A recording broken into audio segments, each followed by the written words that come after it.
Okay, have this meeting. Then I have to work on the spreadsheet. Then I have to do the price sheet for our new product and services. Then the forecast meeting with the sales team. Then I need to make a presentation for a customer that is coming to visit. I was always busy, never enough time, until one Sunday changed everything. Same hours, different story.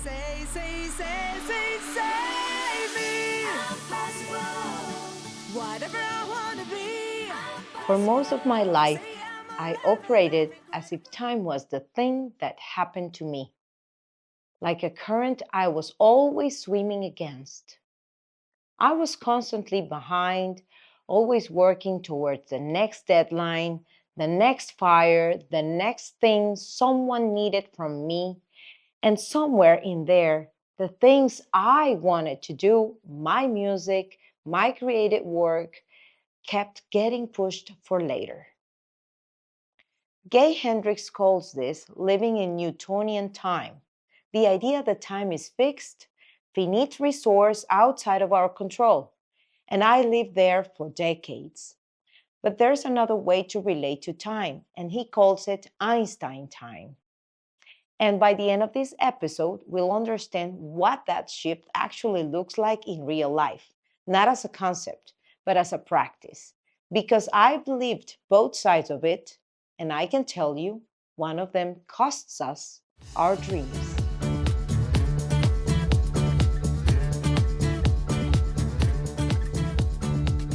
I found out that there's a difference between Newtonian time and Einstein time. Let me explain these two types of time. Newtonian time is what most of us live in. It's the belief that time is scarce, external, and always running out. We say things like, I don't have enough time. We rush from one task to the next one.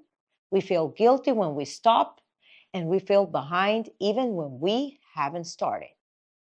Einstein time flips that. It says that time is relative. It expands or contracts based on where we put our attention. And more importantly, it says that we are the source of our time, not the victim of it.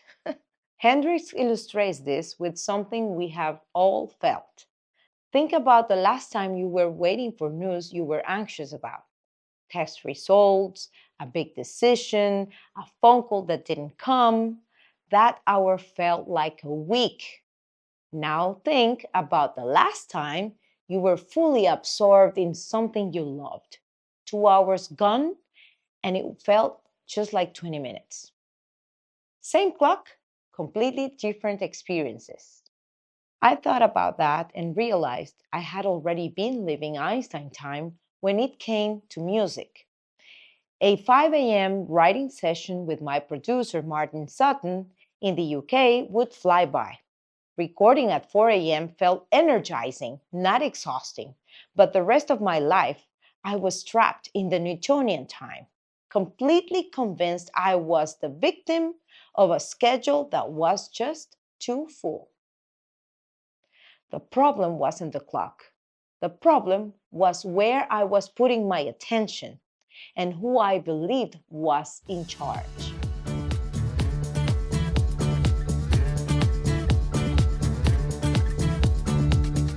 Here's how Newtonian time shows up for most of us, and I bet at least one of these hits close to home. The first one is the complaint. I don't have time. My husband used to send me articles about time management. Good articles, honestly.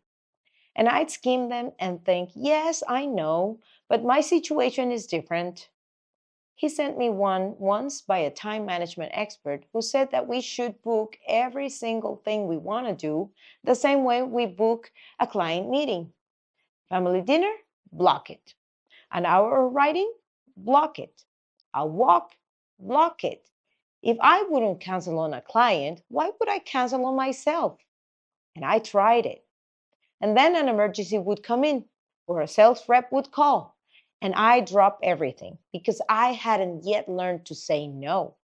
And when the week was over, I'd look back and barely remember what I'd done with it. The second one is control. I was involved in everything at the company: how my accountant entered the books, how my sales team approached a customer, how my assistant booked a venue. I thought I was being responsible, but what I really was me not trusting anyone enough to let go.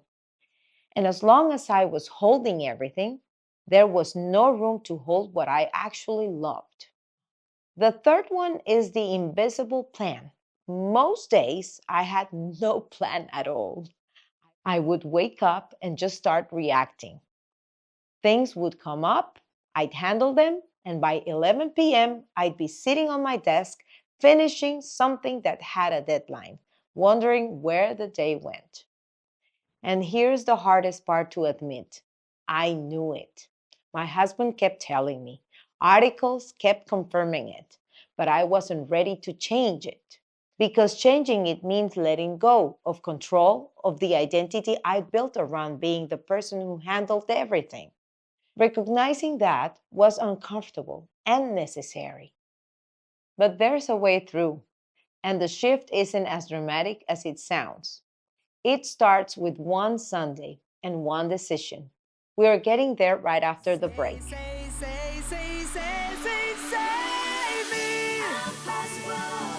Today's episode is brought to you by Global Formulas and their intra-workout formula BioEndure BCAA.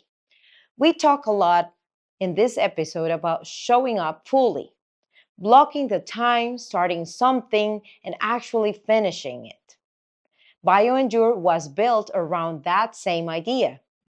It's a pharmaceutical-grade BCAA formula with a precise amino acid ratio that fuels your muscles during training, delays the feeling of fatigue, and helps prevent muscle breakdown so you can push through to the end, not just the halfway point. It also has electrolytes and B vitamins to keep you hydrated and energized throughout.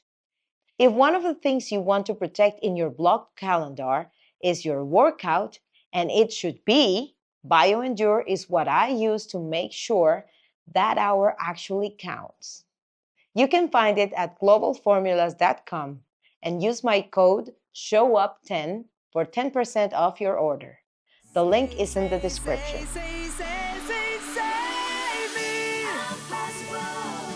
Welcome back. Before the break, we were talking about the traps of Newtonian time: the complaints, the control, the invisible planning that leads us nowhere. Now, let's talk about what the shift actually looks like.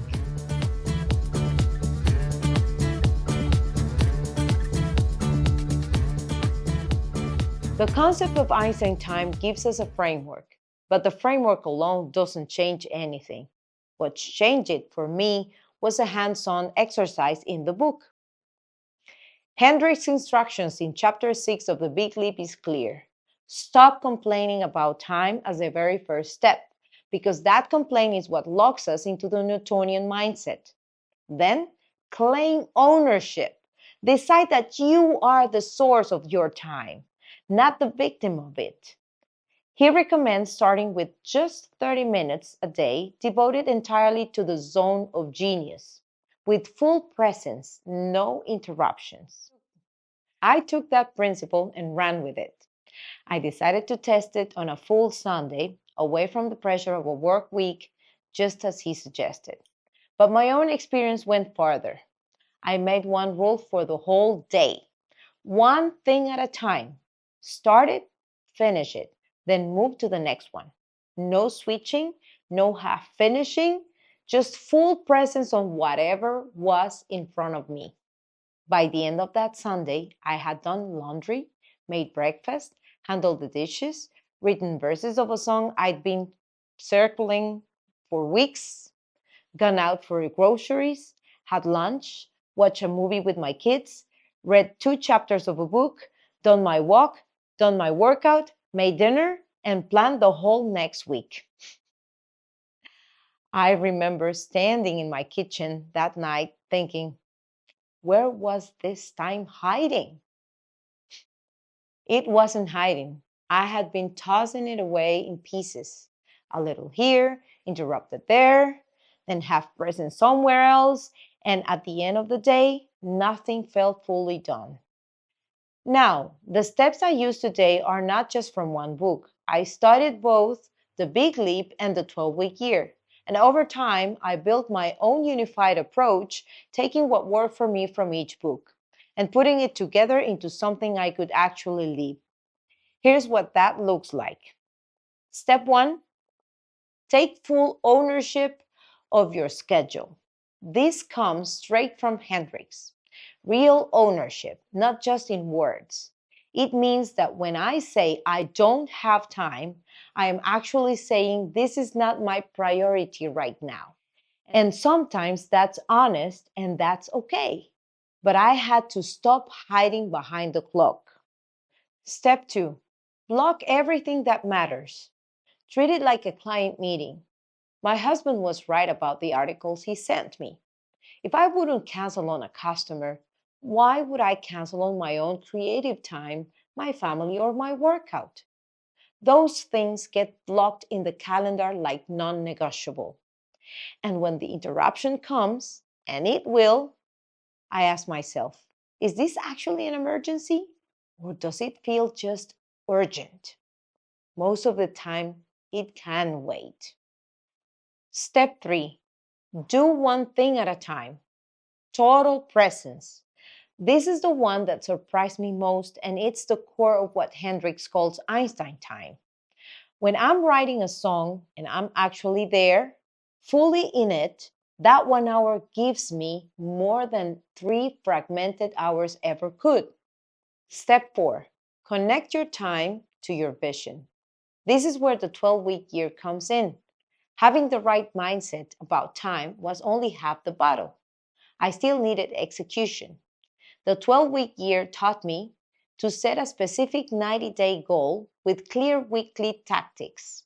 For example, one of my short-term goals is getting 500 subscribers on YouTube. The tactics, one episode per week, reels on social media. Those calendar blocks suddenly had a reason. They were connected to something I was building.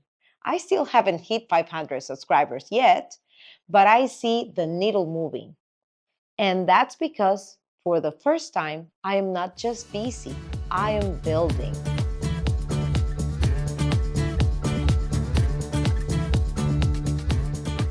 Let me leave us with this. We are not short on time. We are short on ownership. Every week I was exhausted, behind, overwhelmed. I thought the problem was the schedule, but the schedule was just a symptom. The real issue was that I had handed the remote control of my time to everyone else. Emergencies, requests, the path of least resistance. We can take that back. Not all at once, not perfectly, not without stumbling. I still catch myself saying yes when I should say no. I am still building the trust and the systems to delegate the financial work and actually let go. But I know this now. The time already exists.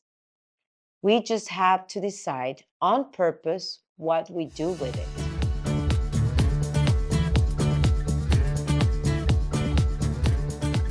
Before we close, I have an assignment for us this week. Pick one day. Could be Saturday, could be Sunday. Pick whichever one feels more open. And for that one day, we run the experiment. One thing at a time. Start it, finish it. Then move to the next one. No switching, no juggling, no half presence. At the end of the day, write down everything you got done. No grading yourself, no pressure to be perfect. Just run the experiment and see what the list looks like at the end of that day. I already know it's going to be surprising for you because it really surprised me. And after you run it, come find me, please. Send me a DM on @Angela Bendeck and drop your list. Tell me what you got done in that one day. I read everything that comes in, and I genuinely love hearing how this lands for each person. If something in this episode stuck with you, there is someone in your life right now who needs to hear it. You know who it is, the one who's always saying, I just don't have time. Send it to them, not because it will go viral, but because that's what this community is built on. People passing something useful to someone they care about. And if you haven't subscribed yet, do it now so the next episode finds you. We have a lot more ground to cover together. See you next week. Say, say, say, say, say, say, say.